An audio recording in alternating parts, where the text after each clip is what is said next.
Welcome to part 3 of spinning this beautiful out of bounds fiber.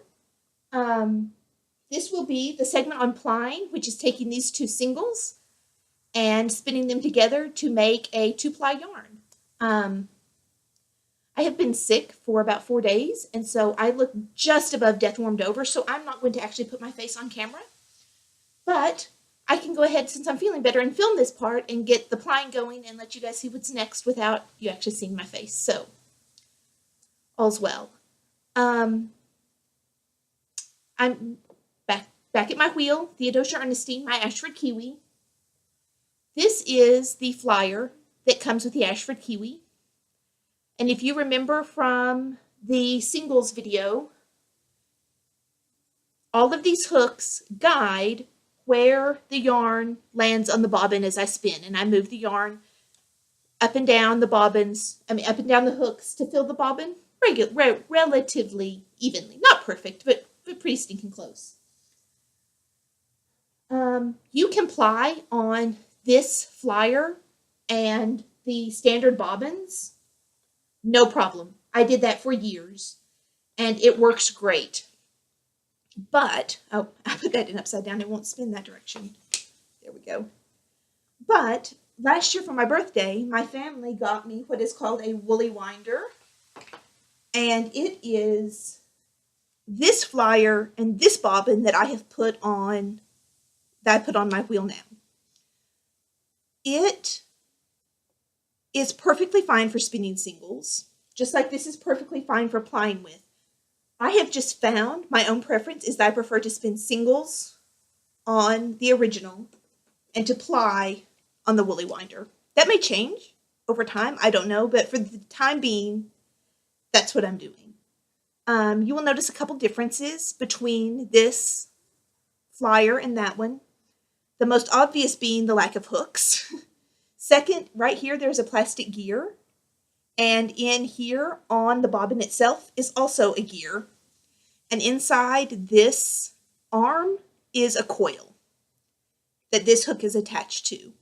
And as I spin, it will move this hook up and down the bobbin and put the yarn on there in nice, even, smooth layers, which I really like the look of. I'll spin it a little bit and you can see actually, the best way to do that is like this. See the hook on its little journey? Its little journey away. And when it gets to the end, it will start its journey back. So, now I need to get it back towards me so I can actually spin on it, ply on it. When I spun these singles are spun clockwise.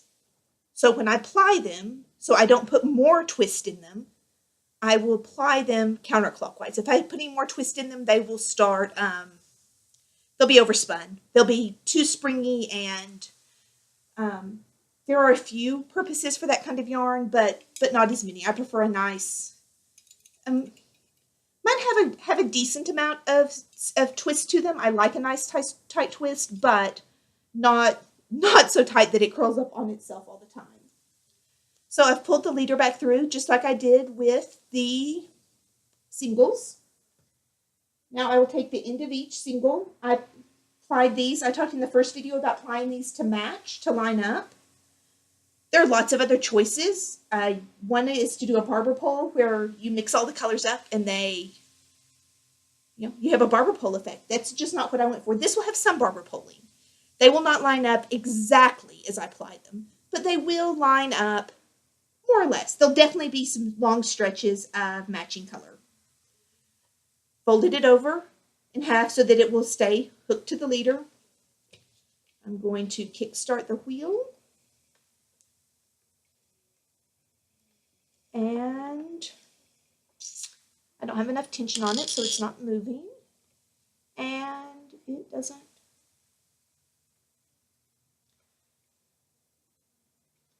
Let me get my flyer attached a little better. There we go. did all that work and I did it backwards.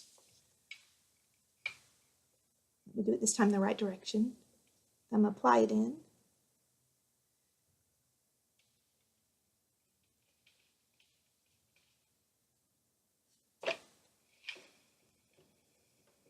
Again.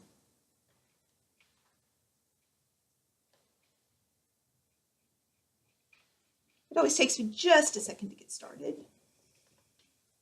And tighten the uptake now.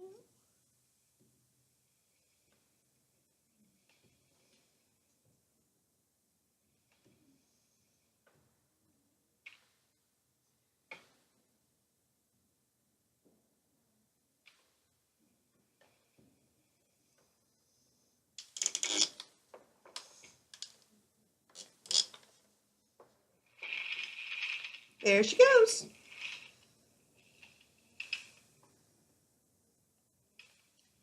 The key to getting a nice even ply, besides having nice even singles, which mine are decently nice, you can see I've got a little fuzz there, but not too bad, is that the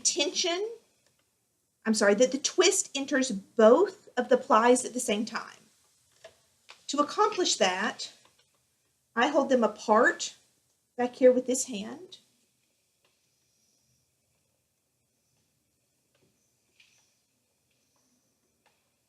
And then none of the twist travels past my fingers, so that it comes through my thumb and finger pressed together.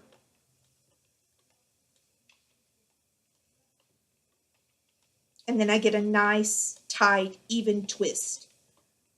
If the ply, and there's lots of techniques you can do where you do that on purpose. You can make all sorts of fun art yarns and different textures like that. That's just not the goal of this spinning project. If the twist enters at different times, you will have one yarn that is tighter and then one that is more loosely wrapped around it. And you'll get kind of a, it's a completely different texture. I'm sure I'll get a little blip of that here in a minute. I always get a little bit here and there. And maybe I can point it out to you if it happens or when it happens.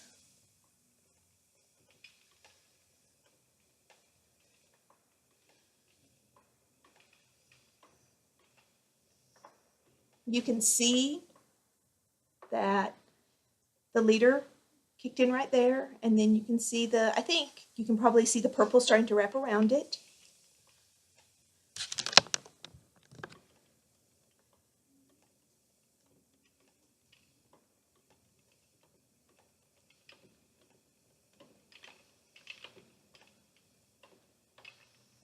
You can see a little bit right here, I think, that this one is a little wonky wrapped around the inner one. That means that that got the twist later. It didn't get the twist at the same time.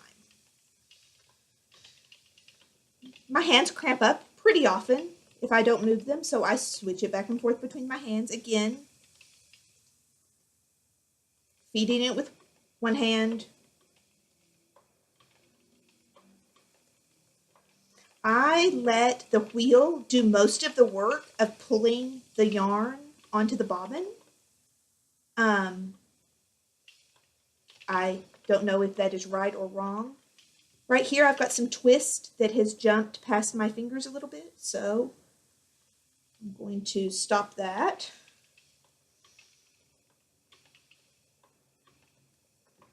And that is the fine art of plying yarn. This is probably my favorite part because you get to see all of the different colors, and you really get to see what the yarn's going to become. You can guess based on the colors and experience, but you don't really know what that yarn is going to look like till you start plying it. You can see here, maybe, again, I'm not exactly sure if you can tell all the color variations, but there's a little bit of blue, a little more violet-y color sneaking in, which is one of the nice things about this braid of fiber. There were so many different colors. I'm going to stop talking and just sit here and spin for a few minutes. I will probably try and keep the camera running until I hit some of that light blue so you can see the color transition. If you care for that. If not, that's the basics of plying. And I will have one more video probably for this yarn, maybe two. One video where I show you how I take it from here and turn it into a skein and give it a bath. And then I'll probably do a little short video and let you meet it when it is all done. Let you see how it looks when it's all finished. And I'll definitely put some photos up. So, otherwise, enjoy the plying.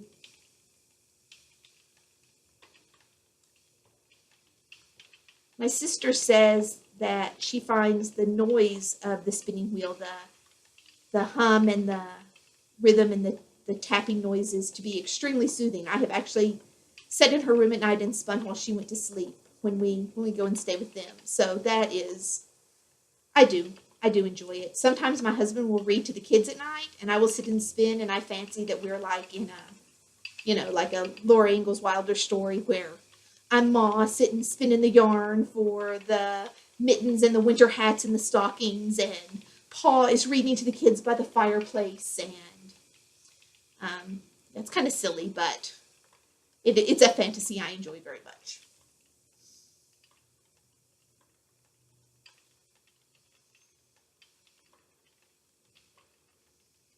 The singles are starting to become a little marled. There's some blue and purple in them now because we're hitting that transition. It will be most apparent up here on the bobbin. I can stop and let you guys see how it's looking. Mostly purple, a little bit. You can see a little bit of blue creeping in.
And I'm into the blue.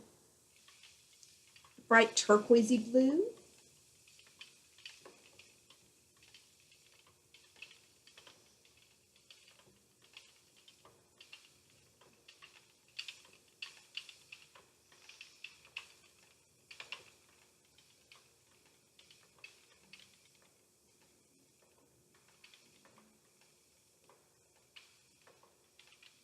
Trying to keep it in front of this dark so you can kind of see the yarn going across better. Oh, there's a kitty over here. She's very curious what's going on.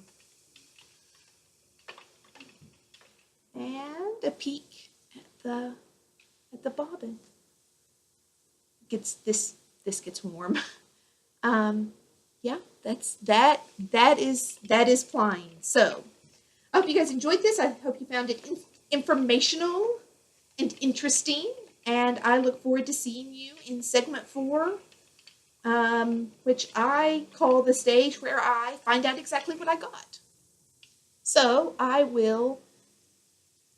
that is how I tie it off when I break. I wrap it around this piece so that it doesn't unravel and twist and tangle and pull. So I will talk to you guys later. Bye.